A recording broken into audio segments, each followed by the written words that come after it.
Minimum 300-400 को निकाले सब। तो मैं जब ट्रेन का बोगी से बाहर आया तब देखा किसी का पैर नहीं है, किसी का हाथ नहीं है। हम लोग S5 में है। S5 का आदमी का कोई प्रॉब्लम नहीं हुआ, थोड़ा थोड़ा चोट आया था। जंगल ही हो गया, पूरा पूरा इधर से उधर तक लोग हो गए। हमारा घर इधर ही है। हम शाम को 6 बजे इधर पहुंचा, जब आवाज़ आया, ब्लास्टिंग का आवाज़ आया तो हम लोग सब आके देखे तो ट्रेन दूसरे ट्रेन के ऊपर चढ़ गया है। ये उस दर्दनाक सफर की उतनी ही दर्दनाक तस्वीर है जिसे देखकर सुनकर आपकी रूह कांप सकती है। मैं इस समय कोरोमंडल एक्सप्रेस की एक बोगी में हूँ। इस बोगी में इस समय खड़ा रहना न तो सुरक्षित है और न ही संभव। ये बोगी पूरी टेढ़ी है और टेढ़ी इस कदर कि परखच्चे उड़ गए हैं पूरी बोगी के। यहाँ पर लोगों के सामान, उनका सारा सामान, फटा हुआ बैग, बोतल, चप्पल, कपड़े, लैया चना, मूड़ी, उसके अलावा आधार कार्ड, आइडेंटिटी कार्ड लेकर चलते हैं और बोगी में अब कुछ बचा नहीं है। इसके आगे जाना संभव इसलिए नहीं है क्योंकि ये पूरी टूटी हुई है। कल्पना कीजिए कि 80 से 100 टन की एक बोगी जिसे कितनी तेज धक्का लगा होगा कि उसकी खिड़कियां यहाँ गिर गई आकर। सारा सामान यहाँ पर है और लोगों को यहाँ से शवों को निकालना उससे भी बड़ी चुनौती।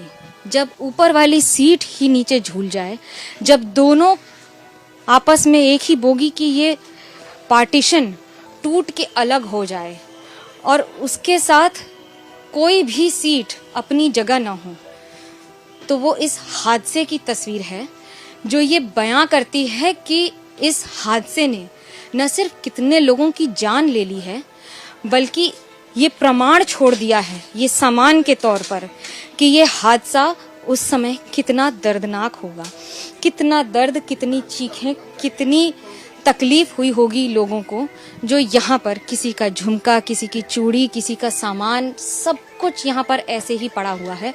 और उसके साथ ये पूरी बोगी की तस्वीर जो ये बता रही है कि तबाही कितनी गंभीर रही है। कोच पूरा टेढ़ा है, खड़ा रहना मुश्किल है क्योंकि गुरुत्वाकर्षण के हिसाब से आपको सीधा खड़ा रहना पड़ता है। लेकिन जब ये बोगी ही सीधी नहीं है तो इसमें सीधा कैसे खड़े रहेंगे। ये एक बोगी की तस्वीर नहीं है, मैं आपको पलट के दूसरी बोगी की तस्वीर दिखाती हूँ जो बोगी पूरी तरह से हट चुकी है, ट्रैक पे ही नहीं है और इतनी बुरी स्थिति है कि जिस वॉशरूम के पास ये पूरा इलाका जो दो बोगियों को जोड़ता है वो इस समय बचा ही नहीं है। ये बोगी से आपको अंदाजा लग जाएगा कि किस तरह से यहाँ पर ये सारा सामान गिरा पड़ा है और ये यहाँ पर कितनी बुरी स्थिति में यहाँ पर सारा ये झटके लगे होंगे कि कांच के टुकड़े बेसिन में आकर गिरे हैं। और एक नहीं, पूरी की पूरी ट्रेन में कमोवेश यही स्थिति है। स्थिति इतनी खराब कि यहाँ खड़ा रहना, अपने आप को संभाल पाना मुश्किल है। ट्रेन पूरी बोगी टेढ़ी है, आप यहाँ पर सीधे इसलिए नहीं खड़े हो पाते हैं क्योंकि बॉडी इक्विलिब्रियम में नहीं आ पाती है, जिसकी वजह से सीधा खड़ा होना बहुत ही ज्यादा मुश्किल होता है। और इसी में पूरी रेस्क्यू ऑपरेशंस जारी हैं, घंटों घंटों घंटों। और ये सारा सामान, ये पूरी स्थिति ये बता रही है कि ये सिर्फ यहाँ पर पड़ा हुआ सामान नहीं है, कितनी जिंदगियों के चले जाने की निशानी है। हम मार्केट में थे तो आए, देखे तो ऐसा हुआ है। अब फिर सबको निकाले अंदर से, मिनिमम 300-400 को निकाले सब। मेरे को थोड़ा आग लग गया था इसलिए सोया था। उसी टाइम जब गाड़ी पलटी हुआ तब हमारा नींद तोड़ गया, ठीक है। उस टाइम देखा हमारा जो बोगी में जितना आदमी था, रिजर्वेशन बोले तो जनरल का जैसा है, तो 10-15 आदमी मेरा बदन के ऊपर पूरा आके गिर गया। जब पूरा आदमी तोल पर लगा दिया उस टाइम मेरे को, मैं सबका नीचे था, ठीक है। मेरा हाथ में लगा, इधर बहुत दर्द हो रही है, इधर घर में लगा है। उसके बाद ऐसा देख रही है। जिस पटरी पर ट्रेन को चलना था, अब उस पटरी से उतर के न सिर्फ ट्रेन उतरी है बल्कि सैकड़ों लोगों की जिंदगी भी पटरी से उतर गई है। ये सिर्फ एक बोगी है इस तरह हवा में जिसके पहिए जमीन को भी नहीं छू रहे हैं और जमीन से 3 फीट ऊपर हैं और ऊपर पूरी बोगी वहां से झूलते ये कपड़े बता रहे हैं, गवाह हैं कि किस तरह से लोगों ने यहाँ से भागने की, निकलने की, अपनी जान बचाने की कोशिश की होगी।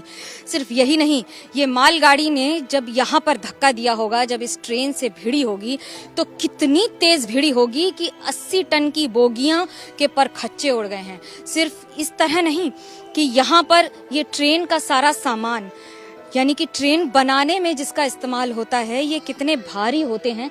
ये हिलते नहीं हैं, ये हिल नहीं सकते हैं। आप इसको कितना उठा लीजिए, ये हिलेंगे नहीं, ये इतने भारी होते हैं। 100-100 टन की बोगियां इस समय हवा में हैं। कितने जोर का झटका होगा, कितनी जोर का वो एक्सीडेंट होगा कि ये पहिया जो पटरी पर होता है इस समय हवा में है और हवा में इसी स्थिति में टंगा हुआ है न जाने कितने घंटों से।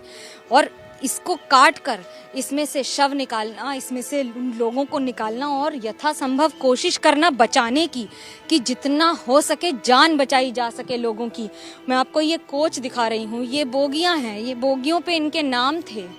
Coromandel express, Howrah special express, Yesvantpur Howrah express, लेकिन अब कुछ नहीं है। ये सब खिड़कियों से लोगों को निकाला गया है।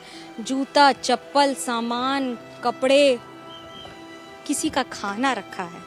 कोई अपने घर से खाना लेकर निकला होगा ये सोचकर कि रास्ते में खाएंगे, रास्ते में ही रह गए, खाना नहीं खाया। और ये इतनी दर्दनाक तस्वीर है। ये पूरे आम की पेटियां हैं यहाँ पर। मैं उस सामान को बयां करने की कोशिश कर रही हूँ जो आम तौर पर आदमी अपने साथ लेके निकलता है। ये देखिए कपड़े, किसी की शर्ट यहाँ पर फंसी हुई है, किसी की खिड़की से टूटने की ये गवाही दे रही हैं ये चप्पलें कि कैसे वो व्यक्ति यहाँ से भागा होगा, कैसे वो यात्री यहाँ से निकल के सिर्फ अपनी जान बचाने के लिए उस पल में, उस क्षण में, जो आया तो सेकंड्स के लिए था लेकिन तबाही पूरी जिंदगी के लिए मचा गया।